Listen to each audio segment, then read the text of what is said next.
Vamos dar início à nossa primeira aula de nutrição, tá? Essa aula que a gente vai dar é a primeira aula que teve presencial. Essa aula não vai ser todo o slide, e sim a primeira aula presencial de nutrição. Vamos começar falando sobre o alimento funcional. O que seria esse alimento funcional e para que serve? O alimento funcional é a alimentação saudável. É aquela alimentação que a gente precisa ter o consumo diário, tá? E o que é que vai ter nessa alimentação para que se torne um alimento funcional? Ela vai ter uma substância ativa. Essa substância ativa, ela é comprovada cientificamente e, consequentemente, a Anvisa vai aprovar essa substância ativa. Essa substância ativa, ela pode ser classificada com nutriente ou não nutriente. Quando a gente fala de uma alimentação saudável, a gente lembra de um prato com cor e variedade, tá? A substância ativa, né, é a propriedade que o alimento ele nos dá para evitar a doença. Portanto, alimento funcional, ele faz a prevenção, ele evita as doenças. Então, o que é que a gente tem que focar aqui no alimento funcional? A gente tem que lembrar que é um alimento que a gente vai consumir todo dia, porém é um alimento saudável. Dentro dessa alimentação saudável, tem que conter uma substância ativa. O que seria essa substância ativa? Seria uma substância que já foi comprovada cientificamente que essa substância ela previne algum tipo de doença, tá? E, consequentemente, a Anvisa ela vai aprovar, tá? Podendo ser classificada como nutriente ou não nutriente. Quando a gente lembra de um alimento funcional, a gente lembra de uma alimentação com cor e variedade. E quando a gente lembra de alimento funcional, a gente precisa entender que nesse alimento funcional tem propriedade que os alimentos nos dão para evitar a doença. O que seria os nutrientes e os não nutrientes? Nutrientes é tudo aquilo que a gente estudou na primeira vez.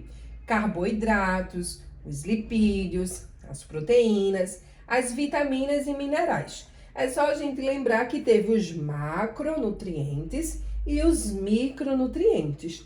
Portanto, no alimento funcional, pode ser de acordo com os nutrientes, a gente pode adquirir essa alimentação funcional quando a gente come carboidratos, lipídios, proteínas, vitaminas e minerais, mas também a gente encontra aquela substância ativa também nos não nutrientes. E o que seria os não nutrientes? Seria o pigmento do alimento. É uma substância química do alimento. Então, os alimentos funcionais, eles são alimentos que, além de fornecerem nutrientes básicos, né? Como o que a proteína nos fornece, os lipídios, os carboidratos, eles contêm componentes biologicamente ativos.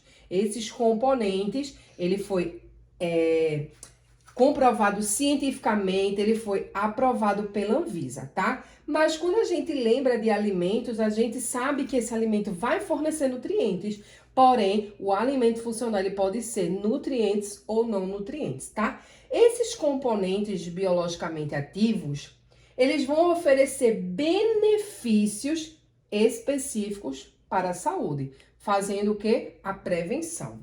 Então, quando a gente fala de substância ativa, que define o alimento funcional, é qualquer substância que esteja atrelada ao consumo diário e à prevenção, tá?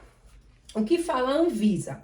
A Anvisa, ela classifica um tipo de alimento funcional quando tem uma substância específica que foi comprovada cientificamente, né? Foi comprovada em estudos que essa substância, ela vai prevenir doenças, mas você vai ter que consumir diariamente. Então, além desse alimento ter uma substância ativa que vai fazer a prevenção das doenças, ela também vai precisar ser consumida diariamente para que ocorra essa prevenção.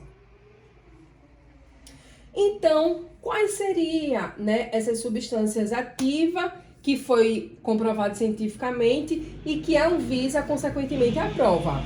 O ômega 3, por exemplo, que a gente encontra no peixe, na carne, no ovo, né? O ômega 3, se houver o consumo diário, ele vai prevenir doenças do perfil lipídico, por exemplo. E também está atrelado na prevenção de doenças neurodegenerativas.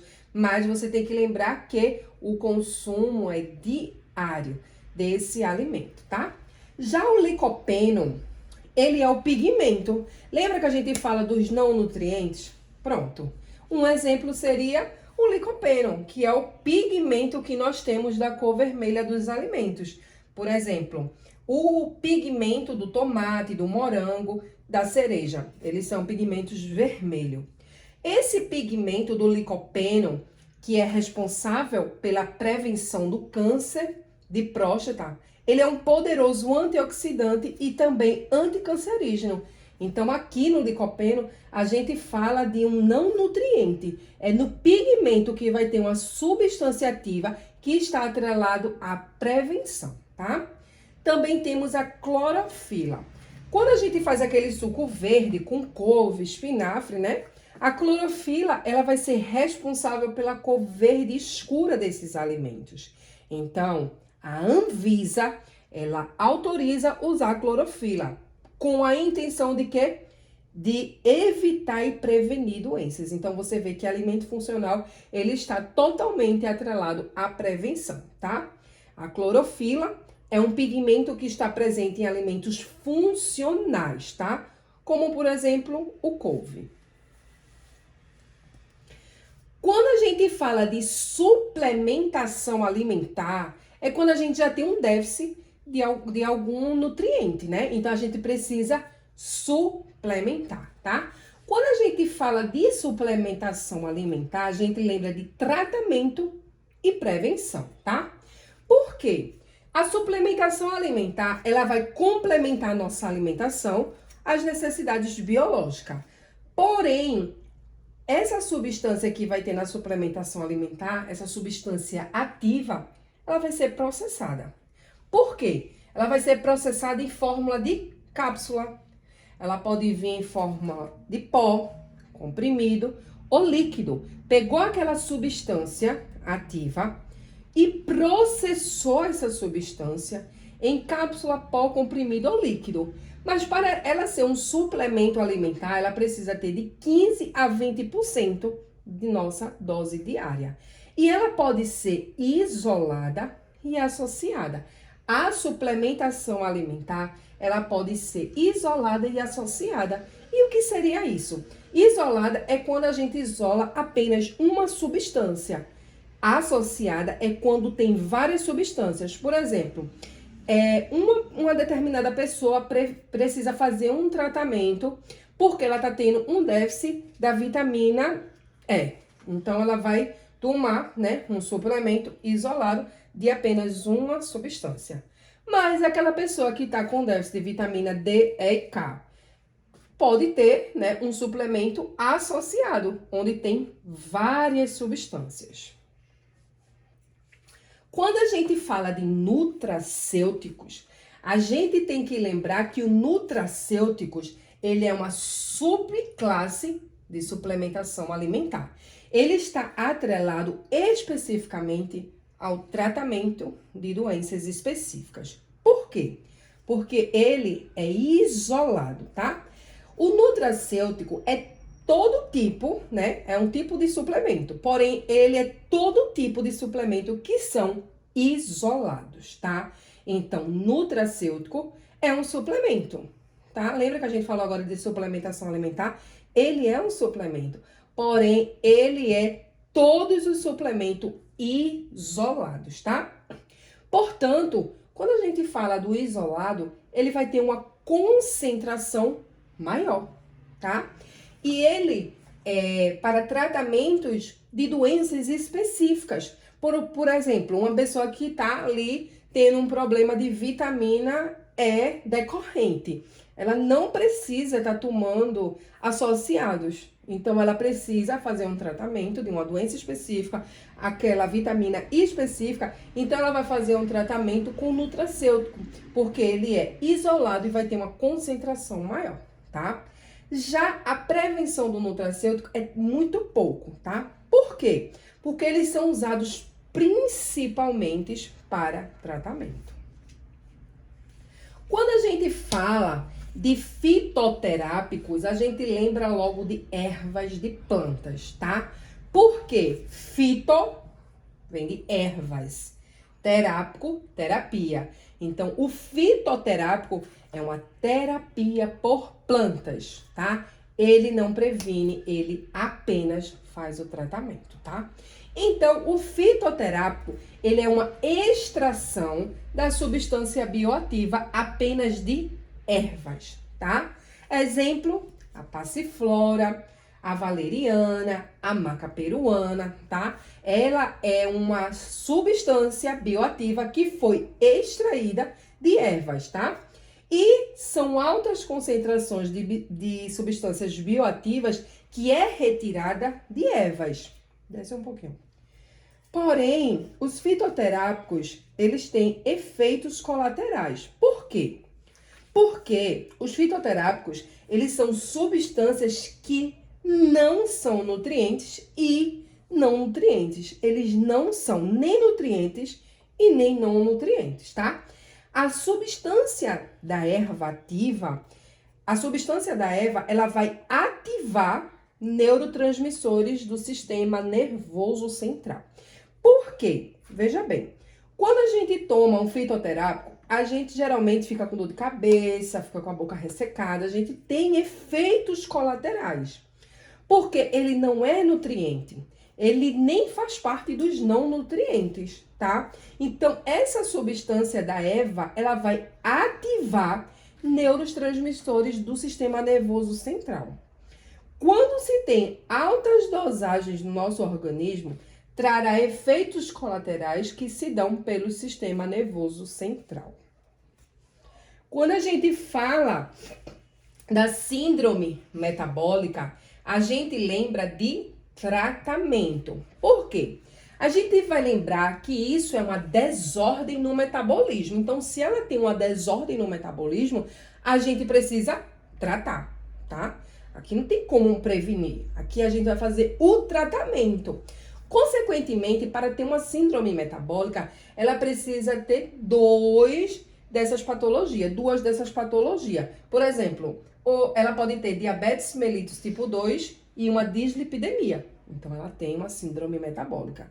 Ah, mas ela tem uma obesidade e uma hipertensão arterial sistêmica. Ela tem uma síndrome metabólica. Ela precisa ter dois de algum desses fatores, tá? Então, a síndrome metabólica, esse paciente vai precisar fazer o quê? Tratamento, tá? Porque tem uma desordem no metabolismo, tá? Quais seriam essas pessoas? Com diabetes mellitus tipo 2, obesidade, hipertensão arterial sistêmica e dislipidemia, tá? No caso aqui, todas as doenças cardiovasculares já podem estar atreladas. E vai acontecer o quê? Maior índice de mortalidade, né? Então, este indivíduo, né, que está com essa síndrome metabólica, ele pode ser um indivíduo que está totalmente inflamado, ele pode estar com a taxa irregular de colesterol, triglicerídeos, a glicemia dele também pode estar com alteração. E temos os fatores de risco para chegar numa síndrome metabólica. Quais seriam esses fatores de risco? Uma pessoa que tem uma má higiene do sono, ela tem problemas genéticos, pode ser hormonal, uma alimentação não saudável, o tabagismo, o álcool, o sedentarismo, a ansiedade, o estresse. Tudo isso são fatores de riscos que podem desencadear uma síndrome metabólica. Abaixa um pouquinho. E quais seriam nossas recomendações? Quando a gente lembra de recomendações para essa síndrome, né? Para essa desordem no metabolismo, a gente lembra que esse paciente, ele precisa fazer tudo isso associado. A alimentação saudável, mais higiene de sono, mais atividade física, mais a hidratação. Ou seja, ele precisa fazer esse conjunto para ter uma nova ordem, né, no metabolismo, para que ele saia da desordem e tenha uma ordem no metabolismo e que ele fique ali em um equilíbrio. Então, ele precisa ter uma alimentação saudável, um bom sono, ele tem que praticar atividades físicas e ele tem que beber bastante água. E foi isso.